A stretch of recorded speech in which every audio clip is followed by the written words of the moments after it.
आपल्याला सगळ्यांना माहितीच आहे की कालपर्यंत माननीय मनोज जरांगे पाटील यांचं मराठा आरक्षणासंदर्भातलं एक फार मोठं आंदोलन हे चालू होतं जालना जिल्ह्यामध्ये।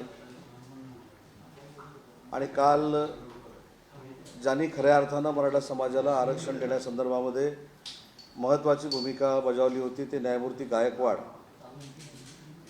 आणि न्यायमूर्ती सन्माननीय सुक्रे साहेब हे दोघेही आमच्या शिष्टमंडळासोबत होते।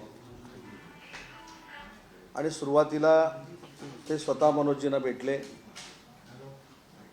आमच्या समोरच्या सरकारसमोरच्या काही वेळेच्या ज्या अडचणी आहेत ते त्यांनी मनोजजींना सांगितल्या। सगळ्यात महत्त्वाची बाब म्हणजे मराठा समाजाला टिकणारं जे आरक्षण द्यायचं आहे त्या संदर्भामध्ये देखील त्यांच्याशी चर्चा झाली। आणि त्याच्यानंतर शासन म्हणून मी असेन, धनंजय मुंडे असतील, अतुल सावे असतील, संदीपान मामा बुमरे असतील, तिथले नारायण कुचे असतील यांनी सरकार म्हणून त्यांची भेट घेतली। आणि आम्ही त्यांना आश्वस्त केले की गायकवाड साहेबांनी जी आपल्याशी चर्चा केलेली आहे त्या संदर्भामधली तंतोतंत नोंद ही सरकारने घेतलेली आहे आणि सरकार त्या पद्धतीनं पुढे जाऊन मराठा समाजाला टिकणारं आरक्षण देण्यासाठी कटिबद्ध आहे। आणि त्याच्यासाठी शिंदे समितीला जो कार्यकाळ द्यायचा होता तो 2 महिन्याचा कार्यकाळ त्यांनी त्या ठिकाणी दिला। कोर्टामध्ये जे मॅटर चालू आहे त्याच्यामध्ये त्यांनी असं सांगितलं की कोर्टामध्ये जी काही बाजू तुम्हाला मांडायची ती मांडा, परंतु कालच्या त्यांच्या पत्रकार परिषदेमधून आपल्याला हे देखील जाणवलं असेल की त्यांनी एक वंशावळ आपल्या सगळ्यांच्या समोर ठेवली आणि कोणाकोणाला दाखले देता येतील हे स्वतः मनोजजींनी गायकवाड साहेबांच्या आणि आमच्या सगळ्यांच्या समोर सांगितलं। मला मनापासून मनोजजी जरांगे पाटलांचं कौतुक करायचं आहे, मनापासून त्यांना धन्यवाद द्यायचे आहेत की देशामध्ये महाराष्ट्रामध्ये एक फार मोठा दिवाळीसारखा सण आपल्या सगळ्यांच्या डोळ्यासमोर असताना त्यांनी हे आंदोलन स्थगित करण्याचा निर्णय घेतला। त्यांनी ज्या गोष्टी काही सरकारकडे मागितलेल्या आहेत त्याची पूर्तता आम्ही कागदांची भविष्याच्या कालावधीमध्ये करू। पण काल जे मला जाणवलं ते म्हणजे ते फक्त नुसतं आंदोलन करत नाहीत तर ते संवेदनशील देखील आहेत। आणि संवेदनशीलपणा असल्यामुळंच काल त्यांनी त्यांचं आंदोलन हे स्थगित केलं आहे। सगळ्यात महत्त्वाचा भाग जो मला जाणवतो कालच्या सगळ्या त्या बैठकीमध्ये की आंदोलन त्यांनी केलं, त्याच्यानंतर त्यांच्या मराठा समाजाच्या सगळ्या समर्थकांना विचारलं आणि त्यांनी स्पष्टपणानं भूमिका घेतली की आपल्याला सरकारला वेळ द्यावा लागेल, सरकारनं त्याच्यामध्ये काय काय करावं हे देखील त्यांनी गायकवाड साहेबांना सांगितलं, आम्हाला देखील सगळ्यांना सांगितलं आणि ते आम्ही मान्य केलं। आता याच्यामध्ये कालपासून एक पुन्हा एकदा अशी चर्चा सुरू झाली की 24 तारीख की 2 तारीख। तर मला याच्यामध्ये असं सांगायचं आहे की मनोजजींनी जे सांगितलेलं आहे, मनोजजी जरांगे पाटलांनी जे सांगितलेलं आहे ते ज्या पद्धतीनं त्यांनी सांगितले त्या पद्धतीनं सरकार मराठा समाजासाठी काम करेल, शिंदे समिती मराठा समाजासाठी काम करेल। आणि कालच बघा, काल आपल्या माध्यमातूनच कळलं की काही अन्य जिल्ह्यांमध्ये देखील कुणबी ह्या नोंदी सापडल्या आणि तीच त्यांची मागणी आहे की ज्या ज्या ठिकाणी ह्या कुणबी नोंदी महाराष्ट्रामध्ये आहेत त्याच्यासाठी शिंदे समितीनं काम करावं, शिंदे समितीनं 2 महिन्यामध्ये हा अहवाल सादर करावा आणि जी वंशावळ आहे त्या वंशावळीला दाखले द्यायला सुरुवात करावं असं त्यांनी त्या ठिकाणी सांगितलं। दुसरी महत्त्वाची गोष्ट, ज्या पोलीस केसेस दाखल झालेल्या आहेत त्याच्यामध्ये आम्ही तिथल्या पोलीस अधिकाऱ्यांशी चर्चा केली। पहिल्या आंदोलनातल्या ज्या केसेस आहेत त्या 15 दिवसामध्ये मागे घ्यायला सुरुवात होईल, जी काही फॉर्मॅलिटी आहे ते पूर्ण करू, पुढच्या 1 महिन्यामध्ये करू हे देखील त्यांना सांगितलं। 441 शेतकऱ्यांचं जे नुकसान झालेलं होतं ती देखील नुकसान भरपाई मुख्यमंत्री एकनाथ शिंदे साहेबांनी पुढाकार घेऊन ती देखील नुकसान भरपाई दिली। अन्य ज्या काही गोष्टी त्यांनी सांगितलेल्या आहेत त्याचं सगळं लेखी आम्ही सरकारच्या ताब्यामध्ये घेतलेलं आहे आणि आम्ही तशा पद्धतीनं भविष्यामध्ये काम करण्याचा निर्णय घेतलेला आहे। सगळ्यात महत्त्वाचा भाग जे आमचं एकमत झालं ते म्हणजे टिकणारं आरक्षण हे मराठा समाजाला दिलं गेलं पाहिजे। परंतु हे मराठा समाजाला टिकणारं आरक्षण देत असताना आणि मनोजजी स्वतः आंदोलन करत असताना त्या आंदोलनाच्या मागणं काही लोकांचे काही मनसुबे होते ते काल हे आंदोलन थांबल्यामुळं धुळीस मिळालेले आहेत. मला तर असं वाटतं की यापूर्वी 2014 ते 2019 मराठा समाजानं लाखो लोकांचे मोर्चे काढले. लाखो लोकांचे मोर्चे काढत असताना ते संयमानं काढले, शांततेनं काढले. परंतु मनोजजी जरांगे पाटील आक्रमकता कोणी दाखवू नये, जाळपोळ कोणी करू नये अशा पद्धतीचे निर्देश देत असताना देखील काही ठिकाणी जाळपोळ झाली आणि कायदा आणि सुव्यवस्था बिघडली. आता मला असं वाटतं की हे सरकारला बदनाम करण्याचा डाव होता आणि बरोबर मनोजजींच्या आंदोलनाला देखील बदनाम करण्याचा डाव होता का, याची देखील माहिती घेणं आवश्यक आहे. परंतु या सगळ्याला थांबवण्याचं काम कालच्या मनोज जरांगे पाटलांच्या आंदोलनाच्या स्थगितीनं झालं. आता हे स्थगितीनं झाल्यामुळं अनेकांना प्रॉब्लेम निर्माण झालेले आहेत. काल आम्ही शिष्टमंडळ घेऊन ज्यावेळी औरंगाबादला जात होतो, छत्रपती संभाजीनगरला जात होतो, त्यावेळी त्याच एअरपोर्टवरनं काही लोक डेहराडूनला गेले. ते देखील मराठा समाजाला आरक्षण कशा पद्धतीनं दिलं पाहिजे, शासन कशा पद्धतीनं देत नाही, ह्या सगळ्या गोष्टी तुम्हाला सांगत होतं. पण या लोकांना हा बोलण्याचा अधिकार आहे का? ज्या लोकांनी मराठा समाजाच्या महिलांचा मोर्चा निघाल्यानंतर एक अश्लील व्यंगचित्र काढून हा मूक मोर्चा नसून मुका मोर्चा आहे अशा पद्धतीची वाईट टिप्पणी केली, ती लोक आज मराठा समाजाला आरक्षण कशा पद्धतीनं दिलं पाहिजे ही भूमिका मांडण्याचा प्रयत्न करत आहेत. मला प्रामाणिकपणानं सांगितलं पाहिजे की मी ज्या सरकारमध्ये काम करतो मंत्री म्हणून, त्या मुख्यमंत्र्यांचा, एकनाथ शिंदेसाहेबांचा मला अभिमान आणि गर्व आहे की सर्वसामान्य मराठा समाजाचा कार्यकर्ता आज मुख्यमंत्री झाल्यानंतर प्रामाणिकपणानं मराठा समाजाला आरक्षण मिळावं म्हणून काम करतोय. हे काही प्रस्थापित मराठा समाजाच्या नेत्यांना पटत नाही आहे का, हा एक फार मोठा प्रश्न निर्माण झालेला आहे. त्यामुळे अनेक मराठा समाजाचे मुख्यमंत्री झाले होते, अनेक अन्य जातींचे झाले होते, परंतु मराठा समाजाला टिकणारं आरक्षण देण्याचं पहिलं धाडस जर कोणी केलं असेल तर ते देवेंद्रजींनी केलं. ते हायकोर्टामध्ये टिकलं, सुप्रीम कोर्टामध्ये देखील 1 वर्ष टिकलं. परंतु त्याच्यानंतर सरकार बदललं. तत्कालीन मुख्यमंत्र्यांनी काय केलं, तत्कालीन त्या समितीच्या अध्यक्षांनी काय केलं, हे देखील प्रश्नचिन्ह मराठा समाजाच्या समोर नाही तर महाराष्ट्राच्या समोर आहे. आणि म्हणून मला असं वाटतं की एखाद्या आंदोलनाचा उपयोग हा स्वतःच्या राजकारणासाठी आणि स्वतःचं अस्तित्व टिकवण्यासाठी कोणी करू नये, हे कालच्या आंदोलन स्थगित झाल्यानंतर सगळ्यांच्या समोर आलं आहे असं मला वाटतं. दुसरं ह्याच्यातलं कालचं संपूर्ण दिवसातलं जे एक महत्त्वाचा जो बाब होती ते म्हणजे 40 वर्षामध्ये अशा पद्धतीचं मराठा आरक्षण देण्याचा प्रयत्न देखील काही लोकांनी केला नव्हता. तो कसा केला, कशासाठी केला, काय केला याच्यावर मला अजिबात बोलायचं नाही. पण या पत्रकार परिषदेच्या माध्यमातून महाराष्ट्रातल्या मराठा समाजाला मला आश्वस्त करायचं आहे की कोणाचंही हिरावून न घेता मराठा समाजाला मनोजजींच्या मागणीप्रमाणे लवकरात लवकर आरक्षण कसं देता येईल यासाठी सरकारचा प्रामाणिकपणाचा प्रयत्न राहणार आहे. मनोज जरांगे पाटलांच्या प्रकृतीची देखील मुख्यमंत्र्यांना काळजी होती, दोन्ही उपमुख्यमंत्र्यांना काळजी होती, आम्हाला देखील सगळ्यांना काळजी होती. आणि म्हणून आमच्या सगळ्यांच्या विनंतीला मान देऊन जो निर्णय काल मनोजजींनी घेतला त्यांचं मनापासून मी कौतुक करतो, त्यांना धन्यवाद देतो. आणि मराठा समाजाला आरक्षण देत असताना ज्या काही कायदेशीर बाबी आहेत त्या सांगितलेल्या त्यांच्या वेळेमध्ये पूर्ण करण्याचा प्रयत्न पूर्ण केल्या जातील. आणि ज्या पद्धतीने त्यांनी सांगितलं आहे त्या पद्धतीनं कुणबी प्रमाणपत्र लवकरात लवकर द्यायला आम्ही सुरुवात करू. सगळ्यात महत्त्वाची कालची भूमिका ही माजी न्यायमूर्ती गायकवाड साहेबांची ठरली, कारण माजी न्यायमूर्ती गायकवाड साहेबांनीच मराठा समाजाला गायकवाड आयोगाच्या माध्यमातून आरक्षण द्यावं अशा पद्धतीची शिफारस केलेली होती. आणि म्हणून आता जो मागासवर्गीय आयोग आहे त्यानं कशा पद्धतीनं एम्पेरिकल डाटा गोळा करायचा, काय करायचा याच्यावर देखील आमची सविस्तर चर्चा झाली. त्याच्यामध्ये देखील जरांगे पाटलांनी आम्हाला वेळ दिलेली आहे, चांगली वेळ दिलेली आहे, त्याच्यामध्ये आम्ही ते करू शकतो. आणि म्हणून मला असं वाटतं की कालचा ओव्हरऑल सगळा प्रसंग बघता जे सहकार्य सरकारला मनोज जरांगे पाटलांनी केलेलं आहे त्याबद्दल मी त्यांना मनापासून धन्यवाद देतो, त्यांच्या सहकार्यांना धन्यवाद देतो.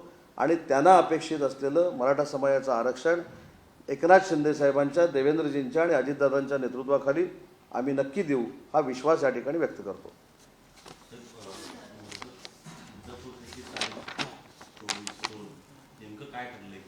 मी सांगितलं ना, 2 महिन्याची मुदत त्यांनी दिलेली आहे. 24 तारखेला शिंदे समितीच्या वाढीव मुदतीचा कार्यकाल संपतोय. त्याच्यामध्ये लवकरात लवकर अजून किती नोंदी मिळू शकतात त्यांनी महाराष्ट्राच्या देखील नोंदी गोळा करा असं त्यांनी सांगितलेलं आहे. आणि एकंदरीत मला असं वाटतं की जी सकारात्मक भूमिका सरकार घेऊन जर पुढे गेलो आणि मनोजजींना एक आम्ही दाखवू शकलो की बाबा आम्ही तुमच्या सांगण्यानंतर तुम्हाला अपेक्षित असलेल्या स्पीडपेक्षा जास्त काम करतोय, तर मला असं वाटतं की तारखेचा देखील इश्यू राहणार नाही.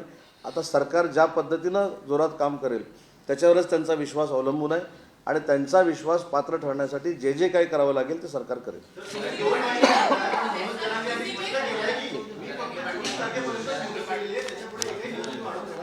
साहेब, माझ्या शब्दात परत पाठीपुढे होणार नाही.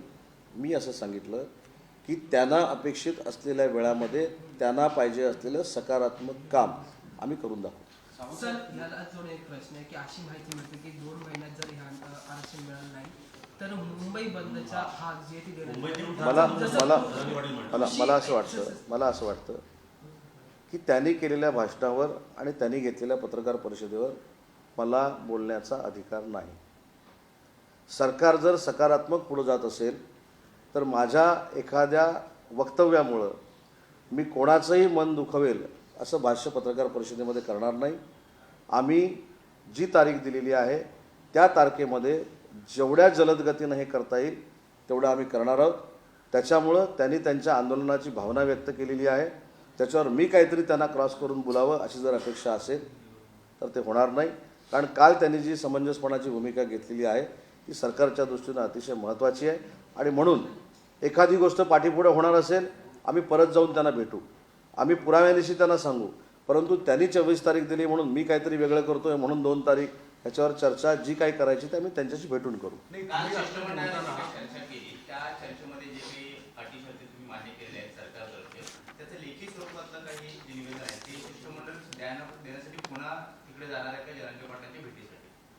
मी देखील कदाचित सोमवार किंवा मंगळवारी त्यांना पुन्हा भेटायला जाणार आहे त्यांच्या प्रकृतीसाठी.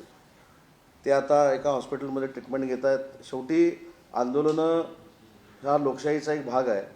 परंतु जो माणूस आंदोलन करतोय, ज्याच्यासाठी आंदोलन करतोय त्याच्याच नेतृत्वाखाली ह्या चांगल्या सगळ्या गोष्टी घडल्या तर आम्हाला असं वाटतं की त्यानं केलेल्या योगदानाची पोचपावती त्याला मिळाली. आणि म्हणून आम्ही देखील माणूस आहोत. त्यांची भूमिका, त्यांची प्रकृती ही आम्ही स्वतः बघितलेली असल्यामुळं मी देखील 2-3 दिवसामध्ये त्यांचा वेळ घेऊन जाणार आहे आणि त्याच्यामध्ये दुसरी कुठचीही चर्चा करणार नाही, तारखेची पण चर्चा करणार नाही, काय नाही, फक्त त्यांच्या प्रकृतीसाठी आणि त्यांना जे काही आमच्या सचिवांच्याकडनं पाहिजे होतं ते तोपर्यंत जर आम्हाला देता आलं तर ते देखील घेऊन जाणार.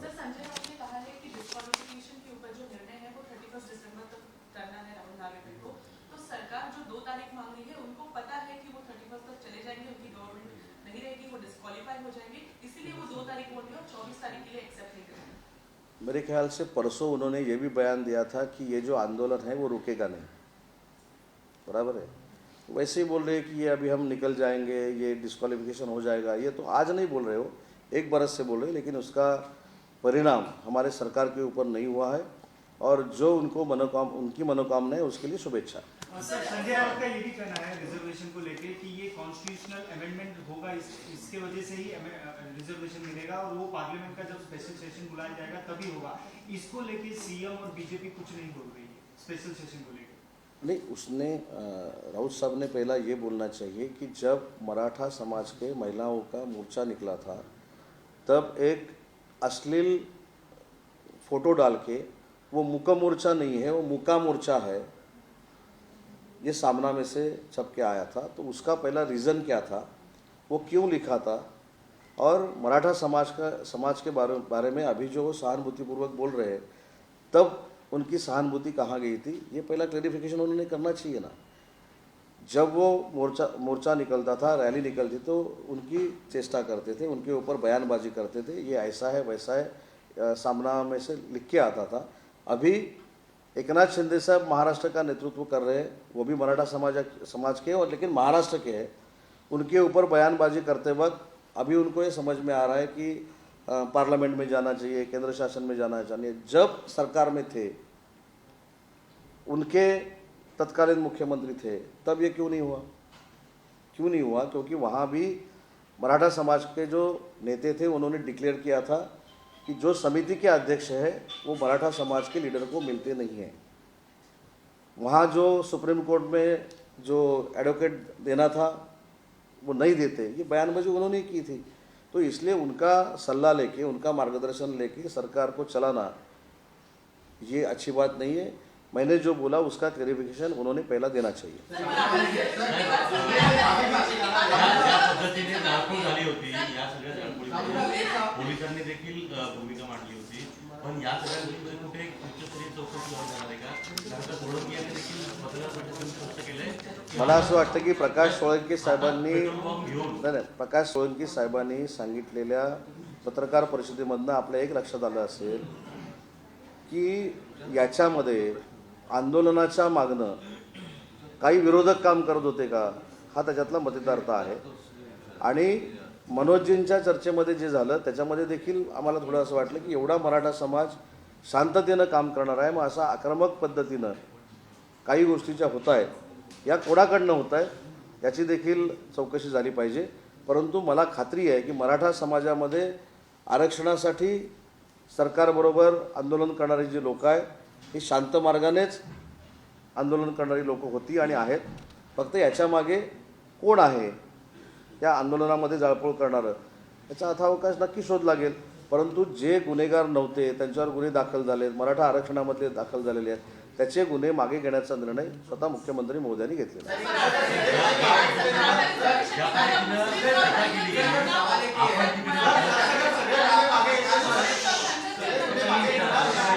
साहेब आपण तिकडे होता त्यावेळेस दिल्लीमध्ये होते, वारंवार मगाशी आपण म्हणला त्या वहिनीने की ते कुटुंब आपण ज्या एअरपोर्टवर गेलं त्या एअरपोर्टवर गेलं, पण हे अशा पद्धतीचे आरोप करून कुठेतरी भरकवण्याचं किंवा माती भडकवण्याची कामं नाही। मला असं वाटतं की राजकारणामध्ये माथी भडकवणं फार सोपं आहे।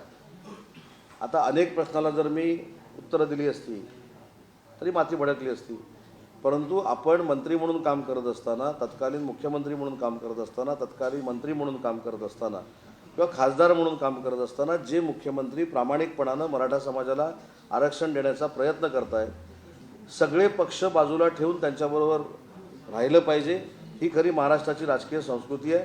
आणि म्हणून सर्वपक्षीय बैठकीमध्ये शरद पवार साहेब उपस्थित होते। त्यांनी देखील काय सांगितलं की शरद पवार साहेब या महाराष्ट्र राज्याचे 4 वेळा मुख्यमंत्री होते, पण त्यांनी देखील ही भूमिका मांडली की महाराष्ट्र शांत झाला पाहिजे, महाराष्ट्र शांत होत असताना सगळ्या पक्षांनी एकमेकाला सहकार्य केलं पाहिजे। मला असं वाटतं की अलायन्समध्ये काही लोक महाविकास आघाडीच्या जे आहेत त्यांनी या शरद पवार साहेबांच्या स्वभावाचा देखील आदर्श घेतला पाहिजे। हा माझा सल्ला नाही पण ही विनंती आहे। उद्धव ठाकरे मुख्यमंत्री होते त्यांना काय वाटते? उद्धव ठाकरे देखील मुख्यमंत्री तर मला असं वाटतं की त्यांचे नेते अनिल परब साहेब उपस्थित होते, सुनील प्रभू उपस्थित होते, अंबादास दानवेजी उपस्थित होते, मनसेचे राजू पाटील साहेब उपस्थित होते। ते पण तत्कालीन मुख्यमंत्री होते, माजी मुख्यमंत्री होते, शरद पवार साहेब त्यावेळी मुख्यमंत्री होते, मग यांना का बोलून असे प्रश्न उपस्थित? तर त्यांचे नेते होते ना उपस्थित।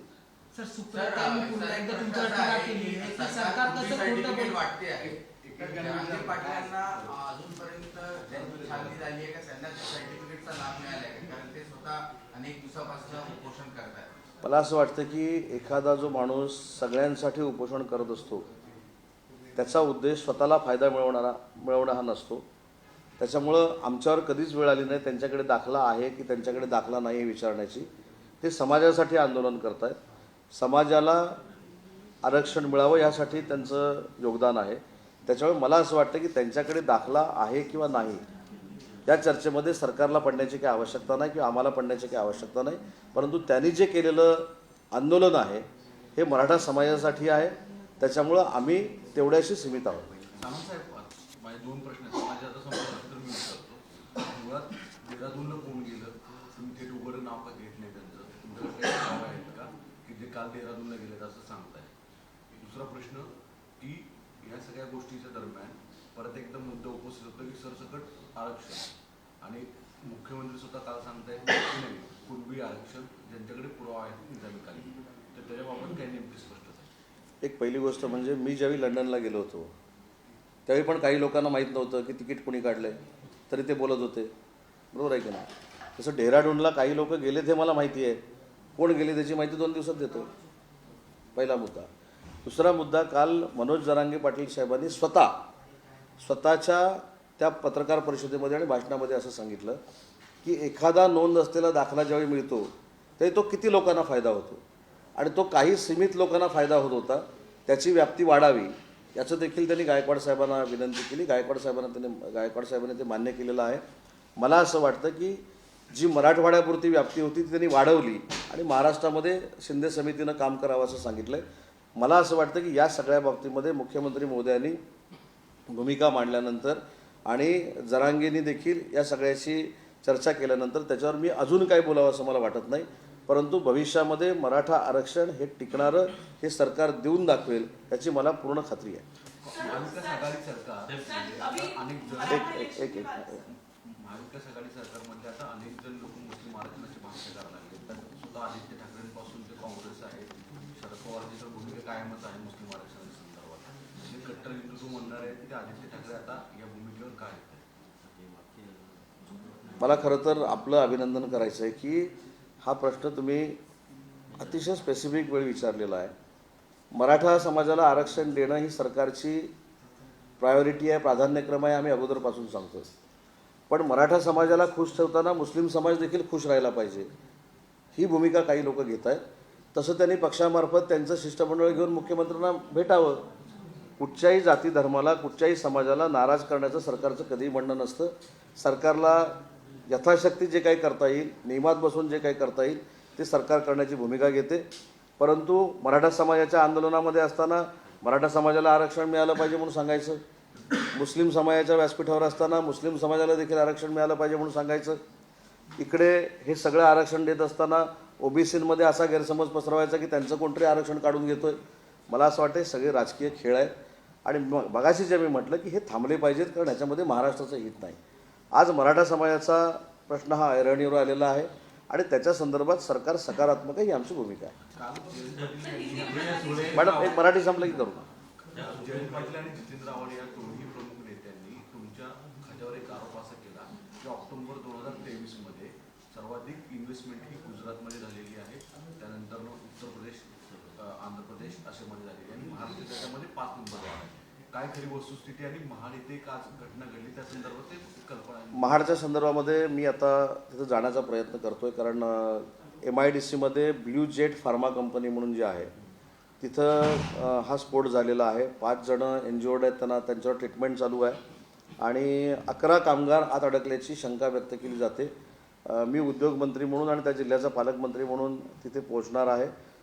जी काही मदत करावी लागेल मग त्याच्यामध्ये कंपनीमार्फत असेल, इन्शुरन्समार्फत असेल, मुख्यमंत्री रिलीफ फंडातनं असेल ते आम्ही नक्की करू. त्याच्याबद्दल काही दुमत असण्याचं काही कारण नाही. जे आरोप आमच्यावर होतात तसाच एक आरोप जेम्स अँड ज्वेलरी गेली म्हणून यांनी केला होता. मी काल स्वतः त्या पूर्ण सेक्टरला, बिझनेस सेक्टरला व्हिजिट केली होती. तिथल्या असोसिएशनच्या लोकांनी तुम्हाला काय सांगितलं हे देखील माहिती आहे. त्याच्यामुळं मला आपल्याला देखील एक विनंती करायची आहे की हे जे काही रेटून बोलतात त्या सगळ्या याच्यावर आपण विश्वास ठेवू नये. महाराष्ट्र उद्योग क्षेत्रामध्ये 1 नंबरला होता, तो राहील याची पूर्ण खात्री आम्हाला सगळ्यांना आहे आणि म्हणून फार मोठी इन्व्हेस्टमेंट भविष्यामध्ये महाराष्ट्रामध्ये येते. साहेब, सुप्रिया सुळे म्हणतात की श्रेय जे आहे ते फक्त जरांगे पाटलांचं आहे. खोके सरकार ते पुन्हा म्हटलं, खोके सरकारने पुन्हा एकदा खोटं बोलून तारीख दिलेली. मला असं वाटतं की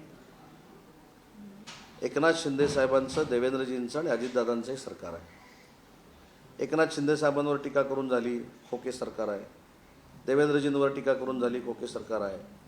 मग अजितदादांचं काय? माझं म्हणणं सोयीस्कररित्या राजकारण करून उपयोगाचं नाही. मी कोणालाही क्रिटिसाईज करत नाही. 100% जरांगे पाटलांचंच यश आहे. जरांगे पाटलांनी हे आंदोलन जर केलं नसतं तर निजाम काळातल्या नोंदी देखील एकनाथ शिंदे साहेबांच्या नेतृत्वाखाली मिळाल्या नसत्या. हे मी आवर्जून सांगतो, कारण पूर्वीच्या मुख्यमंत्री देखील हे करू शकले असते. 2च मुख्यमंत्री असे आहेत ज्यांनी मराठा आरक्षणासाठी जीवतोड काम केलं.